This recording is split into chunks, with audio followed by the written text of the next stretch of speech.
ಓಂ ಶಾಂತಿ. ನಮ್ಮ ಚಾನೆಲ್ ವಿಡಿಯೋಗಳ ಹೆಚ್ಚಿನ ಮಾಹಿತಿಗಾಗಿ ಸಬ್ಸ್ಕ್ರೈಬ್ ಬಟನ್ಗೆ ಕ್ಲಿಕ್ ಮಾಡಿ ನಮ್ಮ ಚಾನೆಲ್ಗೆ ಸಬ್ಸ್ಕ್ರೈಬ್ ಮಾಡಿ. ಈ ವಿಡಿಯೋ ಇಷ್ಟವಾದಲ್ಲಿ ಲೈಕ್ ಮಾಡಿ, ಶೇರ್ ಮಾಡಿ ಹಾಗೂ ಕಮೆಂಟ್ ಮಾಡಿ.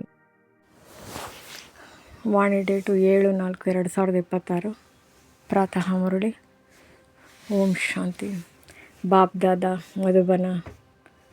ಮಧುರ ಮಕ್ಕಳೇ, ಯಾವಾಗಲೆಲ್ಲ ಸಮಯ ಸಿಗುತ್ತದೆ ಆಗ ಏಕಾಂತದಲ್ಲಿ ಕುಳಿತು ಸತ್ಯ ಪ್ರಿಯತಮನನ್ನು ನೆನಪು ಮಾಡಿ, ಏಕೆಂದರೆ ನೆನಪಿನಿಂದಲೇ ಸ್ವರ್ಗದ ರಾಜ್ಯಭಾಗ್ಯವು ಸಿಗುತ್ತದೆ. ಪ್ರಶ್ನೆ: ತಂದೆಯು ಸಿಕ್ಕಿದ್ದಾರೆಂದರೆ ಯಾವ ಆಲಸ್ಯವು ಸಮಾಪ್ತಿಯಾಗಬೇಕಾಗಿದೆ? ಉತ್ತರ: ಕೆಲವು ಮಕ್ಕಳು ಆಲಸಿಗಳಾಗಿ ಹೇಳುತ್ತಾರೆ, ನಾವಂತೂ ತಂದೆಯ ಮಕ್ಕಳಾಗಿ ಬಿಟ್ಟಿದ್ದೇವೆ, ನೆನಪಿನ ಪರಿಶ್ರಮ ಪಡುವುದಿಲ್ಲ, ಗಳಿಗೆ ಗಳಿಗೆ ನೆನಪು ಮರೆತು ಹೋಗುತ್ತದೆ ಎಂದರೆ ಇದೇ ಆಲಸ್ಯವಾಗಿದೆ. ಬಾಬಾ ಹೇಳುತ್ತಾರೆ, ಮಕ್ಕಳೇ, ಒಂದು ವೇಳೆ ನೆನಪಿನಲ್ಲಿರುತ್ತೀರೆಂದರೆ ಆಂತರ್ಯದಲ್ಲಿ ಸ್ಥಿರವಾದ ಖುಷಿ ಇರುತ್ತದೆ, ಯಾವುದೇ ಪ್ರಕಾರದಿಂದ ಗುಟುಕರಿಸುವುದಿಲ್ಲ.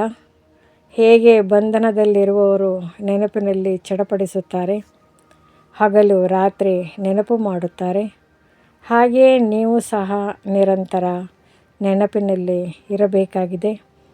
ಗೀತೆ: ಅದೃಷ್ಟವನ್ನು ಬೆಳಗಿಸಿಕೊಂಡು ಬಂದಿದ್ದೇನೆ. ಓಂ ಶಾಂತಿ. ತಂದೆಯು ಮಕ್ಕಳಿಗೂ ತಿಳಿಸಿದ್ದಾರೆ, ನೀವು ಓಂ ಶಾಂತಿ ಹೇಳುತ್ತೀರಿ. ತಂದೆಯು ಓಂ ಶಾಂತಿ ಅರ್ಥಾತ್ ನೀವು ಆತ್ಮರು ಶಾಂತ ಸ್ವರೂಪರಾಗಿದ್ದೀರಿ ಎಂದು ಹೇಳುತ್ತಾರೆ. ತಂದೆಯು ಶಾಂತ ಸ್ವರೂಪನಾಗಿದ್ದಾರೆ. ಆತ್ಮದ ಸ್ವಧರ್ಮವು ಶಾಂತಿಯಾಗಿದೆ, ಪರಮಾತ್ಮನದು ಸ್ವಧರ್ಮ ಶಾಂತಿಯಾಗಿದೆ. ನೀವು ಸಹ ಶಾಂತಿಧಾಮದಲ್ಲಿ ಇರುವವರಾಗಿದ್ದೀರಿ. ತಂದೆಯು ಸಹ ಹೇಳುತ್ತಾರೆ, ನಾನು ಕೂಡ ಅಲ್ಲಿರುವವನಾಗಿದ್ದೇನೆ. ನೀವು ಮಕ್ಕಳು ಪುನರ್ಜನ್ಮದಲ್ಲಿ ಬರುತ್ತೀರಿ, ನಾನು ಬರುವುದಿಲ್ಲ. ನಾನು ಈ ರಥದಲ್ಲಿ ಪ್ರವೇಶ ಮಾಡುತ್ತೇನೆ, ಇದು ನನ್ನ ರಥವಾಗಿದೆ. ಒಂದು ವೇಳೆ ಶಂಕರನೊಂದಿಗೆ ಕೇಳುತ್ತೀರಿ, ಕೇಳುವುದಕ್ಕಂತೂ ಸಾಧ್ಯವಿಲ್ಲ. ಆದರೆ ತಿಳಿದುಕೊಳ್ಳಿರಿ, ಸೂಕ್ಷ್ಮವತನದಲ್ಲಿ ಹೋಗಿ ಯಾರೇ ಕೇಳುತ್ತಾರೆಂದರೆ ಹೇಳುತ್ತಾರೆ, ಈ ಸೂಕ್ಷ್ಮ ಶರೀರ ನಮ್ಮದಾಗಿದೆ. ಶಿವತಂದೆಯು ಹೇಳುತ್ತಾರೆ, ಇದು ನಮ್ಮ ಶರೀರವಲ್ಲ, ಇದನ್ನು ನಾವು ಬಾಡಿಗೆಯಾಗಿ ತೆಗೆದುಕೊಂಡಿದ್ದೇವೆ. ಏಕೆಂದರೆ ನನಗೂ ಸಹ ಕರ್ಮೇಂದ್ರಿಯಗಳ ಆಧಾರ ಬೇಕಾಗಿದೆ. ಮೊಟ್ಟ ಮೊದಲ ಮುಖ್ಯ ಮಾತನ್ನು ತಿಳಿಸಬೇಕಾಗಿದೆ. ಪತಿತ ಪಾವನ ಜ್ಞಾನ ಸಾಗರ ಕೃಷ್ಣನಲ್ಲ. ಶ್ರೀಕೃಷ್ಣನು ಸರ್ವ ಆತ್ಮರನ್ನು ಪತಿತರಿಂದ ಪಾವನರನ್ನಾಗಿ ಮಾಡುವುದಿಲ್ಲ. ಅವನಂತೂ ಪಾವನ ಪ್ರಪಂಚದಲ್ಲಿ ಬಂದು ರಾಜ್ಯ ಮಾಡುತ್ತಾನೆ. ಮೊದಲು ರಾಜಕುಮಾರನಾಗುತ್ತಾನೆ, ನಂತರ ಮಹಾರಾಜ ಆಗುತ್ತಾರೆ. ಅವರಲ್ಲಿಯೂ ಜ್ಞಾನವಿರುವುದಿಲ್ಲ. ರಚನೆಯ ಜ್ಞಾನವಂತೂ ರಚಯಿತನಲ್ಲಿಯೇ ಇರುತ್ತದೆಯಲ್ಲವೇ? ಶ್ರೀಕೃಷ್ಣನನ್ನು ರಚನೆ ಎಂದು ಹೇಳಲಾಗುತ್ತದೆ. ರಚಯಿತ ತಂದೆಯೇ ಬಂದು ಜ್ಞಾನವನ್ನು ಕೊಡುತ್ತಾರೆ. ಈಗ ತಂದೆಯು ರಚಿಸುತ್ತಿದ್ದಾರೆ. ಹೇಳುತ್ತಾರೆ, ನೀವು ನಮ್ಮ ಮಕ್ಕಳಾಗಿದ್ದೀರಿ. ಬಾಬಾ, ನಾವು ತಮ್ಮವರಾಗಿದ್ದೇವೆ ಎಂದು ನೀವು ಹೇಳುತ್ತೀರಿ. ಬ್ರಹ್ಮನ ಮೂಲಕ ಬ್ರಾಹ್ಮಣರ ಸ್ಥಾಪನೆ ಎಂದು ಹೇಳಲಾಗುತ್ತದೆ. ಇಲ್ಲವೆಂದರೆ ಬ್ರಾಹ್ಮಣರೆಲ್ಲಿಂದ ಬರುತ್ತಾರೆ? ಸೂಕ್ಷ್ಮವತನದಲ್ಲಿರುವ ಬ್ರಹ್ಮ ಬೇರೆ ಯಾರೂ ಇಲ್ಲ. ಮೇಲಿರುವಂಥವರೇ ಕೆಳಗಿರುವಂಥವರು, ಅವರೇ ಮೇಲಿರುವಂಥವರಾಗಿದ್ದಾರೆ. ಒಬ್ಬರೇ ಆಗಿದ್ದಾರೆ. ಒಳ್ಳೆಯದು. ವಿಷ್ಣು ಮತ್ತು ಲಕ್ಷ್ಮೀನಾರಾಯಣರದು ಒಂದೇ ಮಾತಾಗಿದೆ. ಅವರು ಎಲ್ಲಿಯವರಾಗಿದ್ದಾರೆ? ಬ್ರಹ್ಮ ಸೋ ವಿಷ್ಣುವಾಗುತ್ತಾರೆ. ಬ್ರಹ್ಮ ಸರಸ್ವತಿಯೇ ಲಕ್ಷ್ಮೀನಾರಾಯಣ ನಂತರ ಅವರೇ ಇಡೀ ಕಲ್ಪದ 84 ಜನ್ಮಗಳ ನಂತರ ಬಂದು ಸಂಗಮದಲ್ಲಿ ಬ್ರಹ್ಮ ಸರಸ್ವತಿ ಆಗುತ್ತಾರೆ. ಲಕ್ಷ್ಮೀನಾರಾಯಣರು ಸಹ ಮನುಷ್ಯನಾಗಿದ್ದಾರೆ. ಅವರದು ದೇವಿ ದೇವತಾ ಧರ್ಮವಾಗಿದೆ. ವಿಷ್ಣುವಿಗೆ 4 ಭುಜಗಳನ್ನು ಕೊಡಲಾಗಿದೆ. ಇದು ಪ್ರವೃತ್ತಿ ಮಾರ್ಗವನ್ನು ತೋರಿಸಲಾಗಿದೆ. ಭಾರತದಲ್ಲಿ ಪ್ರಾರಂಭದಿಂದಲೇ ಪ್ರವೃತ್ತಿ ಮಾರ್ಗ ನಡೆಯುತ್ತಾ ಬರುತ್ತದೆ. ಆದ್ದರಿಂದ ವಿಷ್ಣುವಿಗೆ 4 ಭುಜಗಳನ್ನು ಕೊಟ್ಟಿದ್ದಾರೆ. ಇಲ್ಲಿ ಬ್ರಹ್ಮ ಸರಸ್ವತಿ ಇದ್ದಾರೆ. ಆ ಸರಸ್ವತಿ ದತ್ತು ಮಗುವಾಗಿದ್ದಾರೆ. ಇವರು ಅಂದರೆ ಬ್ರಹ್ಮ ಬಾಬಾ ಹೆಸರು ಲಕ್ಕಿರಾಜ್ ಎಂದಿತ್ತು. ನಂತರ ಇವರ ಹೆಸರು ಬ್ರಹ್ಮ ಎಂದು ಇಡಲಾಯಿತು. ಶಿವತಂದೆಯು ಇವರಲ್ಲಿ ಪ್ರವೇಶ ಮಾಡಿದರು ಮತ್ತು ರಾಧೆಯನ್ನು ತನ್ನ ಮಗುವನ್ನಾಗಿ ಮಾಡಿಕೊಂಡರು. ಸರಸ್ವತಿ ಎಂದು ಹೆಸರಿಡಲಾಯಿತು. ಸರಸ್ವತಿಗೆ ಬ್ರಹ್ಮ ಯಾವುದೇ ಲೌಕಿಕ ತಂದೆಯಲ್ಲ. ಇವರಿಬ್ಬರ ಲೌಕಿಕ ತಂದೆ ಬೇರೆ ಇದ್ದರು. ಈಗ ಅವರಿಲ್ಲ. ಇವರನ್ನು ಶಿವ ತಂದೆಯು ಬ್ರಹ್ಮರವರ ಮುಖಾಂತರ ದತ್ತು ಮಾಡಿಕೊಂಡರು. ನೀವು ದತ್ತು ಮಕ್ಕಳಾಗಿದ್ದೀರಿ. ಬ್ರಹ್ಮನೂ ಸಹ ಶಿವ ತಂದೆಯ ಮಗನಾಗಿದ್ದಾರೆ. ಬ್ರಹ್ಮನ ಮುಖ ಕಮಲದಿಂದ ರಚಿಸುತ್ತಾರೆ. ಆದ್ದರಿಂದ ಬ್ರಹ್ಮನನ್ನು ಸಹ ಮಾತಾ ಎಂದು ಹೇಳಲಾಗುತ್ತದೆ. ನೀವು ಮಾತಾ ಪಿತಾ, ನಾವು ನಿಮ್ಮ ಬಾಲಕರು. ನಿಮ್ಮ ಕೃಪೆಯಿಂದ ಸುಖದ ಗಣಿ ಗಾಯನ ಮಾಡುತ್ತಾರಲ್ಲವೇ. ನೀವು ಬಾಲಕರು ಬಂದು ಬ್ರಾಹ್ಮಣರಾಗಿದ್ದೀರಿ. ಇದರಲ್ಲಿ ಬಹಳ ಚೆನ್ನಾಗಿ ತಿಳಿದುಕೊಳ್ಳುವ ಬುದ್ಧಿ ಇರಬೇಕು. ನೀವು ಮಕ್ಕಳು ಶಿವತಂದೆಯಿಂದ ಆಸ್ತಿಯನ್ನು ತೆಗೆದುಕೊಳ್ಳುತ್ತೀರಿ. ಬ್ರಹ್ಮರವರೇನೂ ಸ್ವರ್ಗದ ರಚಯಿತ ಅಥವಾ ಜ್ಞಾನಸಾಗರನಲ್ಲ. ಜ್ಞಾನಸಾಗರ ಒಬ್ಬರೇ ತಂದೆಯಾಗಿದ್ದಾರೆ. ಆತ್ಮದ ತಂದೆಯೂ ಸಹ ಜ್ಞಾನಸಾಗರನಾಗಿದ್ದಾರೆ. ಆತ್ಮವು ಜ್ಞಾನಸಾಗರನಾಗುತ್ತದೆ. ಆದರೆ ಇವರನ್ನು ಬ್ರಹ್ಮ ಜ್ಞಾನಸಾಗರನೆಂದು ಹೇಳುವುದಿಲ್ಲ. ಏಕೆಂದರೆ ಸಾಗರನಂತೂ ಒಬ್ಬರೇ ಆಗಿದ್ದಾರೆ. ನೀವೆಲ್ಲರೂ ನದಿಗಳಾಗಿದ್ದೀರಿ. ಸಾಗರನಿಗೆ ತನ್ನದೇ ಆದ ಶರೀರವಿಲ್ಲ. ನದಿಗಳಿಗೆ ಇದೆ. ನೀವು ಜ್ಞಾನ ನದಿಗಳಾಗಿದ್ದೀರಿ. ಕಲ್ಕತ್ತಾದಲ್ಲಿ ಬ್ರಹ್ಮಪುತ್ರ ನದಿಯು ಬಹಳ ದೊಡ್ಡದಾಗಿದೆ. ಏಕೆಂದರೆ ಅದರ ಸಂಬಂಧ ಸಾಗರದೊಂದಿಗಿದೆ.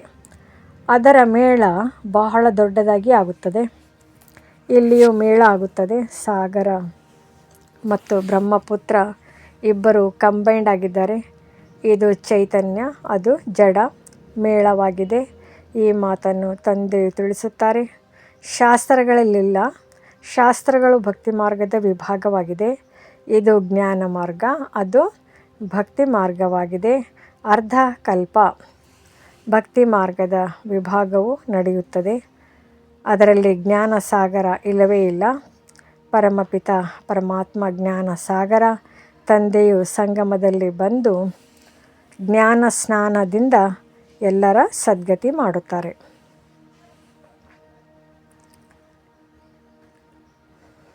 ನೀವು ತಿಳಿದಿದ್ದೀರಿ, ನಾವು ಬೇಹದ್ದಿನ ತಂದೆಯಿಂದ ಸ್ವರ್ಗದ ಸುಖದ ಅದೃಷ್ಟವನ್ನು ರೂಪಿಸಿಕೊಳ್ಳುತ್ತಿದ್ದೇವೆ. ಅವಶ್ಯವಾಗಿ ನಾವು ಸತ್ಯಯುಗ ತ್ರೇತಾದಲ್ಲಿ ದೇವಿ ದೇವತೆಗಳಾಗಿದ್ದೆವು. ಈಗ ನಾವು ಪೂಜಾರಿ ಮನುಷ್ಯರಾಗಿದ್ದೇವೆ. ಮತ್ತು ಮನುಷ್ಯರಿಂದ ನೀವು ದೇವತೆಗಳಾಗುತ್ತೀರಿ. ಬ್ರಾಹ್ಮಣರಿಂದ ದೇವತಾ ಧರ್ಮದಲ್ಲಿ ಬರುತ್ತೀರಿ. ನಂತರ ಕ್ಷತ್ರಿಯ ವೈಶ್ಯ ಶೂದ್ರರಾದಿರಿ. 84 ಜನ್ಮಗಳನ್ನು ತೆಗೆದುಕೊಳ್ಳುತ್ತಾ ಕೆಳಗಿಳಿಯಲೇಬೇಕಾಗಿತ್ತು. ಇದನ್ನು ಸಹ ನಿಮಗೆ ತಂದೆಯು ತಿಳಿಸಿದ್ದಾರೆ. ನೀವು ತಮ್ಮ ಜನ್ಮಗಳನ್ನು ತಿಳಿದುಕೊಂಡಿರಲಿಲ್ಲ. 84 ಜನ್ಮಗಳೂ ಸಹ ನೀವೇ ತೆಗೆದುಕೊಳ್ಳುತ್ತೀರಿ. ಯಾರು ಮೊದಲು ಬರುತ್ತಾರೆ ಅವರೇ ಪೂರ್ಣ 84 ಜನ್ಮಗಳನ್ನು ತೆಗೆದುಕೊಳ್ಳುತ್ತಾರೆ. ಯೋಗದಿಂದಲೇ ತುಕ್ಕು ಬಿಡುತ್ತದೆ. ಯೋಗದಲ್ಲಿಯೇ ಪರಿಶ್ರಮವಿದೆ. ಭಲೆ ಕೆಲವು ಮಕ್ಕಳು ಜ್ಞಾನದಲ್ಲಿ ಮುಂದೆ ಹೋಗುತ್ತಾರೆ, ಆದರೆ ಯೋಗದಲ್ಲಿ ಕಚ್ಚಾ ಇದ್ದಾರೆ. ಬಂಧನ ಮುಕ್ತರಿಗಿಂತ ಬಂಧನದಲ್ಲಿರುವವರು ಯೋಗದಲ್ಲಿ ಚೆನ್ನಾಗಿದ್ದಾರೆ. ಅವರಂತೂ ಶಿವತಂದೆಯ ಮಿಲನಕ್ಕಾಗಿ ಚಡಪಡಿಸುತ್ತಿರುತ್ತಾರೆ. ನಿಮಗಂತೂ ಸಿಕ್ಕಿದ್ದಾರೆ, ನೆನಪು ಮಾಡಿ ಎಂದು ಹೇಳಲಾಗುತ್ತದೆ. ಆದರೆ ನೀವು ಗಳಿಗೆಗೂ ಮರೆತು ಹೋಗುತ್ತೀರಿ. ನಿಮಗೆ ಬಿರುಗಾಳಿಗಳು ಬಹಳ ಬರುತ್ತವೆ. ಅವರು ನೆನಪಿನಲ್ಲಂತೂ ಚಡಪಡಿಸುತ್ತಿರುತ್ತಾರೆ, ನೀವು ಚಡಪಡಿಸುವುದಿಲ್ಲ. ಅವರು ಮನೆಯಲ್ಲಿ ಕುಳಿತಿದ್ದಂತೆಯೇ ಶ್ರೇಷ್ಠ ಪದವಿಯಾಗುತ್ತದೆ. ನೀವು ತಿಳಿದಿದ್ದೀರಿ, ತಂದೆಯ ನೆನಪಿನಲ್ಲಿರುವುದರಿಂದ ನಮಗೆ ಸ್ವರ್ಗದ ರಾಜ್ಯಭಾಗ್ಯ ಸಿಗುವುದು. ಹೇಗೆ ಮಗು ಗರ್ಭದಿಂದ ಹೊರಬರಲು ಚಡಪಡಿಸುತ್ತದೆ, ಹಾಗೆಯೇ ಬಂಧನದಲ್ಲಿರುವವರು ಚಡಪಡಿಸುತ್ತಾ ಶಿವಬಾಬಾ ಈ ಬಂಧನದಿಂದ ಬಿಡಿಸಿ ಎಂದು ಕೂಗುತ್ತಿರುತ್ತಾರೆ. ಹಗಲು ರಾತ್ರಿ ನೆನಪು ಮಾಡುತ್ತಾರೆ. ನಿಮಗೆ ತಂದೆಯು ತಿಳಿಸಿದ್ದಾರೆಂದರೆ ನೀವು ಹುಡುಗಾಟಿಕೆಯಲ್ಲಿದ್ದೀರಿ. ನಾವು ಬಾಬಾರವರ ಮಕ್ಕಳಾಗಿದ್ದೇವೆ. ನಾವು ಈ ಶರೀರವನ್ನು ಬಿಟ್ಟು ರಾಜಕುಮಾರರಾಗುತ್ತೇವೆ ಎನ್ನುವ ಸ್ಥಿರವಾದ ಖುಷಿಯು ಆಂತರ್ಯದಲ್ಲಿರಬೇಕು. ಆದರೆ ಮಾಯೆಯು ನೆನಪು ಮಾಡಲು ಬಿಡುವುದಿಲ್ಲ. ನೆನಪಿನಿಂದಲೇ ಬಹಳ ಖುಷಿಯಲ್ಲಿರುತ್ತೀರಿ. ನೆನಪು ಮಾಡುವುದಿಲ್ಲವೆಂದರೆ ಗುಟಕರಿಸುತ್ತಿರುತ್ತೀರಿ. ಅರ್ಧಕಲ್ಪ ನೀವು ರಾವಣ ರಾಜ್ಯದಲ್ಲಿ ದುಃಖವನ್ನು ನೋಡಿದ್ದೀರಿ. ಅಕಾಲ ಮೃತ್ಯುವಾಗುತ್ತಾ ಬಂದಿದೆ. ದುಃಖವಂತೂ ಇದ್ದೇ ಇದೆ. ಭಲೆ ಎಷ್ಟೇ ಸಾಹುಕಾರರಿರಲಿ, ದುಃಖವಂತೂ ಇದೆ. ಅಕಾಲ ಮೃತ್ಯುವಾಗುತ್ತದೆ. ಸತ್ಯುಗದಲ್ಲಿ ಇಂತಹ ಅಕಾಲ ಮರಣವಾಗುವುದಿಲ್ಲ, ಎಂದು ಕಾಯಿಲೆಯಾಗುವುದಿಲ್ಲ. ಸಮಯದಲ್ಲಿ ಕುಳಿತಿದ್ದಂತೆ ತಾನಾಗಿಯೇ ಒಂದು ಶರೀರವನ್ನು ಬಿಟ್ಟು ಇನ್ನೊಂದನ್ನು ತೆಗೆದುಕೊಂಡು ಬಿಡುತ್ತಾರೆ. ಅದರ ಹೆಸರೇ ಸುಖಧಾಮ ಎಂದಾಗಿದೆ. ಮನುಷ್ಯರಂತೂ ಸ್ವರ್ಗದ ಮಾತನ್ನು ಕಲ್ಪನೆಯೆಂದು ತಿಳಿಯುತ್ತಾರೆ. ಸ್ವರ್ಗ ಎಲ್ಲಿಂದ ಬರುತ್ತದೆ ಎಂದು ಹೇಳುತ್ತಾರೆ. ನೀವು ತಿಳಿದಿದ್ದೀರಿ, ನಾವಂತೂ ಸ್ವರ್ಗದಲ್ಲಿ ಇರುವವರಾಗಿದ್ದೇವೆ. ಮತ್ತೆ 84 ಜನ್ಮಗಳನ್ನು ತೆಗೆದುಕೊಳ್ಳುತ್ತೇವೆ. ಈ ಪೂರ್ಣ ಆಟವು ಭಾರತದ ಮೇಲೆಯೇ ಮಾಡಲ್ಪಟ್ಟಿದೆ. ನಾವು 21 ಜನ್ಮಗಳು ಪಾವನ ದೇವತೆಗಳಾಗಿದ್ದೆವು. ನಂತರ ನಾವು ಕ್ಷತ್ರಿಯ, ವೈಶ್ಯ, ಶೂದ್ರರಾದೆವು. ಈಗ ಮತ್ತೆ ಬ್ರಾಹ್ಮಣರಾಗಿದ್ದೇವೆ ಎಂದು ನೀವು ತಿಳಿದುಕೊಂಡಿದ್ದೀರಿ. ಈ ಸ್ವದರ್ಶನ ಚಕ್ರವು ಬಹಳ ಸಹಜವಾಗಿದೆ. ಇದನ್ನು ಶಿವತಂದೆಯು ತಿಳಿಸುತ್ತಿದ್ದಾರೆ. ಶಿವತಂದೆಯು ಬ್ರಹ್ಮನ ರಥದಲ್ಲಿ ಬಂದಿದ್ದಾರೆ ಎಂದು ತಿಳಿದಿದ್ದೀರಿ. ಯಾರು ಬ್ರಹ್ಮ ಆಗಿದ್ದಾರೆ ಅವರೇ ಸತ್ಯುಗದ ಆದಿಯಲ್ಲಿ ಶ್ರೀಕೃಷ್ಣನಾಗಿದ್ದನು. 84 ಜನ್ಮಗಳನ್ನು ತೆಗೆದುಕೊಂಡು ಪತಿತರಾದರು. ನಂತರ ಇವರಲ್ಲಿ ಬ್ರಹ್ಮ, ಅವರಲ್ಲಿ ತಂದೆ ಪ್ರವೇಶ ಮಾಡಿ ದತ್ತು ಮಾಡಿಕೊಂಡಿದ್ದಾರೆ. ಸ್ವಯಂ ಹೇಳುತ್ತಾರೆ, ನಾನು ಈ ತನುವಿನ ಆಧಾರವನ್ನು ತೆಗೆದುಕೊಂಡು ನಿಮ್ಮನ್ನು ತನ್ನವರನ್ನಾಗಿ ಮಾಡಿಕೊಂಡಿದ್ದೇನೆ. ನಿಮ್ಮನ್ನು ಸ್ವರ್ಗದ ರಾಜಧಾನಿಗೆ ಯೋಗ್ಯರನ್ನಾಗಿ ಮಾಡುತ್ತೇನೆ. ಯಾರು ಯೋಗ್ಯರಾಗುತ್ತಾರೆಯೋ ಅವರೇ ರಾಜ್ಯಭಾಗ್ಯದಲ್ಲಿ ಬರುತ್ತಾರೆ. ಇದರಲ್ಲಿ ಒಳ್ಳೆಯ ಗುಣವಿರಬೇಕು. ಮುಖ್ಯವಾಗಿರುವುದೇ ಪವಿತ್ರತೆಯಾಗಿದೆ. ಈ ಮಾತಿನಲ್ಲಿ ಅಬಲೆಯರ ಅತ್ಯಾಚಾರವಾಗುತ್ತದೆ. ಕೆಲವು ಕಡೆ ಪುರುಷರ ಮೇಲೂ ಅತ್ಯಾಚಾರಗಳಾಗುತ್ತವೆ. ವಿಕಾರಕ್ಕಾಗಿ ಒಬ್ಬರಿಗೊಬ್ಬರು ಬೇಸರಪಡಿಸುತ್ತಾರೆ. ಇಲ್ಲಿ ಮಾತೆಯರು ಬಹಳ ಮಂದಿ ಇರುವ ಕಾರಣ ಶಕ್ತಿ ಸೇನೆ ಎಂಬ ಗಾಯನವಾಗಿದೆ. ಒಂದೇ ಮಾತರಂ. ಸುಂದರರಾಗಲು ಈಗ ನೀವು ಕಾಮಚಿತೆಯಿಂದ ಇಳಿದು ಜ್ಞಾನಚಿತೆಯ ಮೇಲೆ ಕುಳಿತಿದ್ದೀರಿ.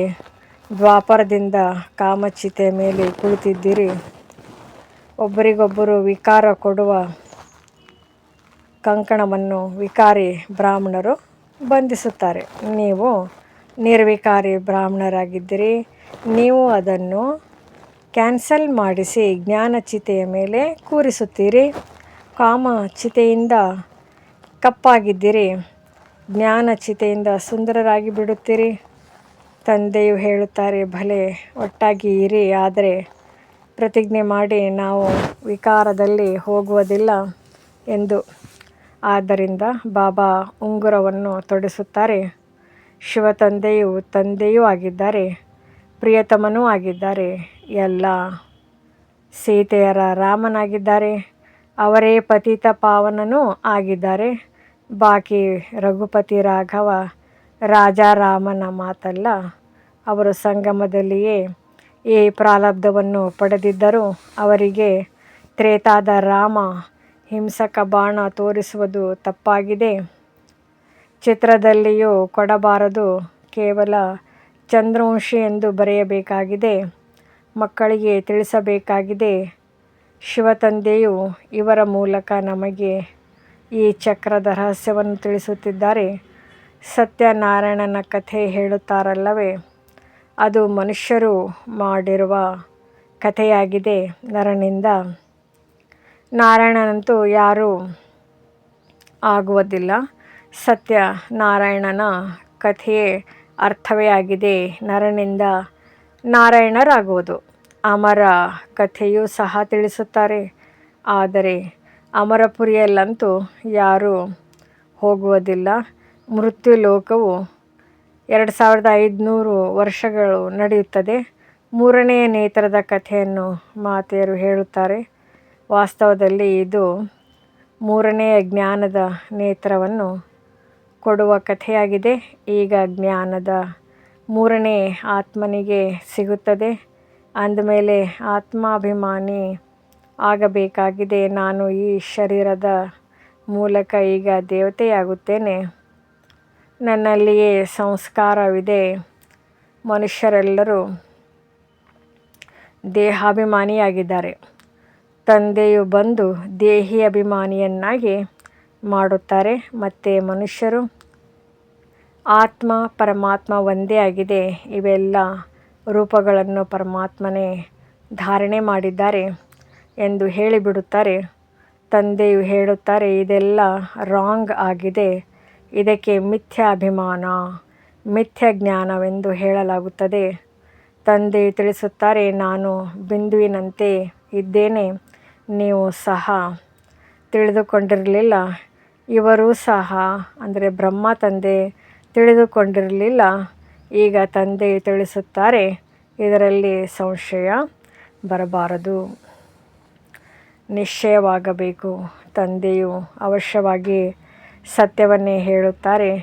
ಸಂಶಯ ಬುದ್ಧಿ ವಿನಶ್ಯಂತೆ, ಅಂಥವರು ಪೂರ್ಣ ಆಸ್ತಿಯನ್ನು ಪಡೆಯುವುದಿಲ್ಲ. ಆತ್ಮಾಭಿಮಾನಿಯಾಗುವುದರಲ್ಲಿಯೇ ಪರಿಶ್ರಮವಿದೆ. ಭೋಗವನ್ನು ತಯಾರು ಮಾಡುತ್ತಾ ಬುದ್ಧಿಯು ತಂದೆಯ ಕಡೆ ತೊಡಗಿರಲಿ. ಪ್ರತಿ ಮಾತಿನಲ್ಲಿ ಈ ಅಭ್ಯಾಸ ಮಾಡಬೇಕಾಗಿದೆ. ನೆನಪಿನಿಂದಲೇ ನೀವು ಸತೋಪ್ರಧಾನರಾಗುತ್ತೀರಿ. 8 ಗಂಟೆ ಕರ್ಮ ಮಾಡುವುದಕ್ಕಾಗಿ ಕೊಡಲಾಗಿದೆ. ಮಧ್ಯದಲ್ಲಿಯೂ ಸಹ ಏಕಾಂತದಲ್ಲಿ ಹೋಗಿ ಕುಳಿತುಕೊಳ್ಳಿ. ನೀವು ತಂದೆಯ ಪರಿಚಯವನ್ನು ಎಲ್ಲರಿಗೂ ತಿಳಿಸಿರಿ. ಇಂದು ಕೇಳುವುದಿಲ್ಲವೆಂದರೆ ನಾಳೆ ಕೇಳುತ್ತಾರೆ. ತಂದೆಯು ಸ್ವರ್ಗದ ಸ್ಥಾಪನೆ ಮಾಡುತ್ತಾರೆ. ನಾವು ಸ್ವರ್ಗದಲ್ಲಿದ್ದೆವು, ಈಗ ಮತ್ತೆ ನರಕವಾಸಿಗಳಾಗಿದ್ದೇವೆ. ಈಗ ಮತ್ತೆ ತಂದೆಯ ಆಸ್ತಿ ಸಿಗಬೇಕಾಗಿದೆ. ಭಾರತವಾಸಿಗಳಿಗೆ ತಿಳಿಸಲಾಗುತ್ತದೆ. ತಂದೆಯು ಬರುವುದು ಭಾರತದಲ್ಲಿಯೇ ಆಗಿದೆ. ನೋಡಿ, ನಿಮ್ಮ ಬಳಿ ಮುಸಲ್ಮಾನರು ಬರುತ್ತಾರೆ. ಅವರು ಸಹ ಸೇವಾ ಕೇಂದ್ರವನ್ನು ಸಂಭಾಲನೆ ಮಾಡುತ್ತಾರೆ. ಹೇಳುತ್ತಾರೆ, ಶಿವತಂದೆಯನ್ನು ನೆನಪು ಮಾಡಿರಿ. ಸಿಖ್ಖರು ಬರುತ್ತಾರೆ, ಕ್ರಿಶ್ಚಿಯನ್ನರು ಬರುತ್ತಾರೆ, ಮುಂದೆ ಹೋದಂತೆ ಬಹಳ ಬರುತ್ತಾರೆ. ಈ ಜ್ಞಾನವು ಎಲ್ಲರಿಗಾಗಿ ಇದೆ. ಏಕೆಂದರೆ ಇದಾಗಿದೆ ತಂದೆಯ ಸಹಜ ನೆನಪು ಮತ್ತು ಸಹಜ ಆಸ್ತಿ. ಆದರೆ ಅವಶ್ಯವಾಗಿ ಪವಿತ್ರರಂತೂ ಆಗಬೇಕಾಗುತ್ತದೆ. ದಾನ ಕೊಟ್ಟರೆ ಗ್ರಹಣ ಬಿಡುವುದು. ಈಗ ಭಾರತದಲ್ಲಿ ರಾಹುವಿನ ಗ್ರಹಣವಿದೆ. ನಂತರ ಬೃಹಸ್ಪತಿ ದಶೆಯು ಪ್ರಾರಂಭವಾಗುತ್ತದೆ. ಅದು 21 ಜನ್ಮಗಳಿಗಾಗಿ. ಮೊದಲು ಬೃಹಸ್ಪತಿ ದಶೆಯಾಗುತ್ತದೆ, ನಂತರ ಶುಕ್ರ ದಶೆಯಾಗುತ್ತದೆ. ಸೂರ್ಯವಂಶೀಯರ ಮೇಲೆ ಬೃಹಸ್ಪತಿ ದಶೆ, ಚಂದ್ರವಂಶೀಯರ ಮೇಲೆ ಶುಕ್ರ ದಶೆ ಎಂದು ಹೇಳಲಾಗುತ್ತದೆ. ನಂತರ ದಶೆಗಳು ಕಡಿಮೆಯಾಗುತ್ತಾ ಹೋಗುತ್ತದೆ. ಎಲ್ಲದಕ್ಕಿಂತ ಕೆಟ್ಟ ದಶೆಯಾಗಿದೆ ರಾಹು ದಶೆ. ಬೃಹಸ್ಪತಿಯು ಯಾವುದೇ ಗುರುವಾಗುವುದಿಲ್ಲ. ಈ ದಶೆಯಾಗಿದೆ. ವೃಕ್ಷಪತಿ ತಂದೆಯೂ ಬರುತ್ತಾರೆ. ಅಂದಮೇಲೆ ವೃಕ್ಷಪತಿ ಮತ್ತು ಶುಕ್ರ ದಶೆಯಾಗುತ್ತದೆ. ರಾವಣನು ಬರುತ್ತಾನೆಂದರೆ ರಾಹು ದಶೆಯಾಗಿ ಬಿಡುತ್ತದೆ. ನೀವು ಮಕ್ಕಳ ಮೇಲೆ ಈಗ ಬೃಹಸ್ಪತಿ ದಶೆಯು ಕುಳಿತುಕೊಳ್ಳುತ್ತದೆ.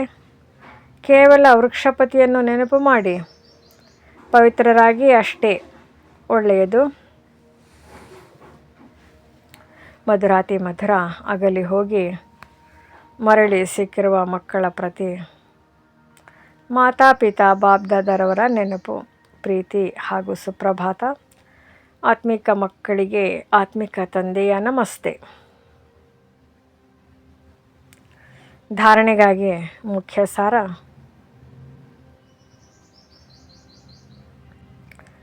ಪ್ರತಿಯೊಂದು ಕಾರ್ಯ ಮಾಡುತ್ತಾ ಆತ್ಮ ಅಭಿಮಾನಿಯಾಗುವ ಅಭ್ಯಾಸ ಮಾಡಬೇಕಾಗಿದೆ.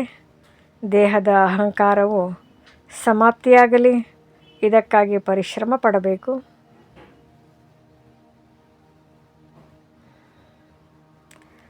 ಸತ್ಯಯೋಗಿ ರಾಜ್ಯ ಭಾಗ್ಯದ ಯೋಗ್ಯರಾಗಲು ತಮ್ಮ ಮ್ಯಾನರ್ಸನ್ನು ರಾಯಲ್ ಮಾಡಿಕೊಳ್ಳಬೇಕಾಗಿದೆ. ಪವಿತ್ರತೆಯೇ ಎಲ್ಲದಕ್ಕಿಂತ ಶ್ರೇಷ್ಠ ಚಲನೆಯಾಗಿದೆ. ಪವಿತ್ರರಾಗುವುದರಿಂದಲೇ ಪವಿತ್ರ ಪ್ರಪಂಚದ ಮಾಲೀಕರಾಗುತ್ತೀರಿ. ವರದಾನ ಮಾಡಿಸುವವರ ಸ್ಮೃತಿಯ ಮೂಲಕ ಸಹಜ ಯೋಗದ ಅನುಭವ ಮಾಡುವಂತಹ ಸಫಲತಾ ಮೂರ್ತಿ ಭವ. ಯಾವುದೇ ಕಾರ್ಯವನ್ನು ಮಾಡುತ್ತಿದ್ದರೂ ಇದೇ ಸ್ಮೃತಿ ಇರಲಿ. ಈ ಕಾರ್ಯಕ್ಕಾಗಿ ನಿಮಿತ್ತ ಮಾಡುವಂತಹ ಬೆನ್ನೆಲುಬು ಅಂದರೆ ಸ್ಥೈರ್ಯ ಕೊಡುವವರು ಯಾರಾಗಿದ್ದಾರೆ? ಸ್ಥೈರ್ಯ ಕೊಡುವರಿಲ್ಲದೆ ಯಾವುದೇ ಕರ್ಮದಲ್ಲಿ ಸಫಲತೆಯು ಸಿಗಲು ಸಾಧ್ಯವಿಲ್ಲ. ಆದ್ದರಿಂದ ಯಾವುದೇ ಕಾರ್ಯವನ್ನು ಮಾಡುತ್ತಿದ್ದರೂ ಇದನ್ನಷ್ಟೇ ಚಿಂತನೆ ಮಾಡಿರಿ. ನಾನು ನಿಮಿತ್ತನಷ್ಟೇ, ಮಾಡಿಸುವರು ಸ್ವಯಂ ಸರ್ವ ಸಮರ್ಥ ತಂದೆಯಾಗಿದ್ದಾರೆ. ಈ ಸ್ಮೃತಿಯನ್ನು ಇಟ್ಟುಕೊಂಡು ಕರ್ಮ ಮಾಡುತ್ತೀರೆಂದರೆ ಸಹಜ ಯೋಗದ ಅನುಭೂತಿ ಆಗುತ್ತಿರುವುದು. ನಂತರ ಈ ಸಹಜ ಯೋಗವು ಅಲ್ಲಿ ಸಹಜ ರಾಜ್ಯ ಆಡಳಿತವನ್ನು ಮಾಡಿಸುತ್ತದೆ. ಇಲ್ಲಿನ ಸಂಸ್ಕಾರವನ್ನು ಅಲ್ಲಿಗೆ ತೆಗೆದುಕೊಂಡು ಹೋಗುವಿರಿ. ಸ್ಲೋಗನ್: ಇಚ್ಛೆಗಳು ನೆರಳಿನಂತೆ, ಅದಕ್ಕೆ ತಾವು ಬೆನ್ನು ಮಾಡಿ ಬಿಡುತ್ತೀರೆಂದರೆ ಅದು ತಮ್ಮ ಹಿಂದಿಂದೆಯೇ ಬರುವುದು.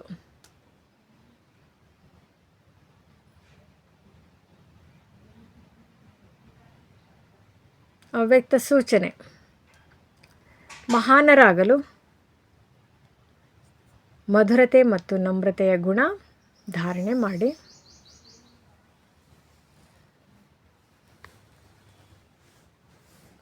ಮಧುರತೆ ಇಂತಹ ವಿಶೇಷ ಧಾರಣೆಯಾಗಿದೆ. ಯಾವುದು ಕಹಿಯಾದ ಧರಣಿಯನ್ನು ಸಹ ಮಧುರರನ್ನಾಗಿ ಮಾಡಿಬಿಡುತ್ತದೆ. ನೀವೆಲ್ಲರೂ ಬದಲಾಗಲು ಆಧಾರ ತಂದೆಯ 2 ಮಧುರ ಮಾತುಗಳಾಗಿವೆ. ಮಧುರ ಮಕ್ಕಳೇ, ನೀವು ಮಧುರ ಶುದ್ಧ ಆತ್ಮರಾಗಿದ್ದೀರಿ. ಈ 2 ಮಾತುಗಳೇ ಬದಲಾಯಿಸಿ ಬಿಟ್ಟಿತು. ಮಧುರ ದೃಷ್ಟಿಯು ಬದಲಾಯಿಸಿ ಬಿಟ್ಟಿತು. ಹೀಗೆ ಮಧುರತೆಯ ಮೂಲಕ ಅನ್ಯರನ್ನು ಸಹ ಮಧುರರನ್ನಾಗಿ ಮಾಡಿ. ಈ ಮುಖವನ್ನು ಮಧುರವನ್ನಾಗಿ ಮಾಡಿ. ಸದಾ ಈ ಮಧುರತೆಯ ಉಡುಗೊರೆಯನ್ನು ಜೊತೆಯಲ್ಲಿಟ್ಟುಕೊಳ್ಳಿ. ಇದರಿಂದಲೇ ಸದಾ ಮಧುರರಾಗುವಿರಿ ಮತ್ತು ಮಧುರರನ್ನಾಗಿ ಮಾಡುವಿರಿ. ಓಂ ಶಾಂತಿ. ಈ ಮುರಳಿ ವಿಡಿಯೋ ಇಷ್ಟವಾದಲ್ಲಿ ಹೆಚ್ಚಿನ ಮುರಳಿ ವಿಡಿಯೋಗಳ ಮಾಹಿತಿಗಾಗಿ ನಮ್ಮ ಚಾನಲ್ಗೆ ಸಬ್ಸ್ಕ್ರೈಬ್ ಮಾಡಿ. ತಮಗೆ ನೋಟಿಫಿಕೇಷನ್ ಸಿಗ್ತಾ ಇರುವುದು